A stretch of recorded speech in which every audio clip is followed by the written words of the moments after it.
Prayerful. അതാണ് 1 തെസ്സലോനിക്കർ 5:16 പറയുന്നത്.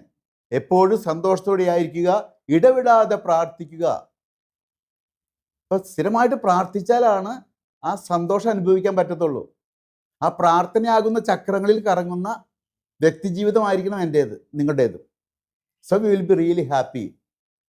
Jesus was praying throughout his life. പകലൊക്കെ ജോലി ചെയ്ത് രാത്രിയുടെ യാമങ്ങളിൽ വിജനപ്രദേശങ്ങളിൽ പ്രാർത്ഥിക്കാൻ പോകുന്ന യേശുവിനെ നമ്മൾ ബൈബിളിൽ കാണുന്നത് ഇല്ലേ? അപ്പോൾ പ്രാർത്ഥന പ്രാർത്ഥന പ്രാർത്ഥന. പലരും കുറ്റപ്പെടുത്തും, ഒരു പ്രാർത്ഥനക്കാരൻ വന്നിരിക്കുന്നു, ഒരു പ്രാർത്ഥനക്കാരി വന്നിരിക്കുന്നു. നോക്കേണ്ട കാര്യമില്ല. വചനത്തെക്കാളും വലിയ വചനം ആളുകളിൽ നിന്ന് വരില്ലല്ലോ. ദൈവത്തിൻ്റെ വചനത്തെക്കാളും വലിയ വചനം മനുഷ്യരിൽ നിന്ന് വരത്തില്ലല്ലോ. അത് മൈൻഡ് ചെയ്യേണ്ട കാര്യമില്ല. So we have to be prayerful. പ്രാർത്ഥിക്കുന്നവരാകണം സന്തോഷം ഉണ്ടാകണമെങ്കിൽ.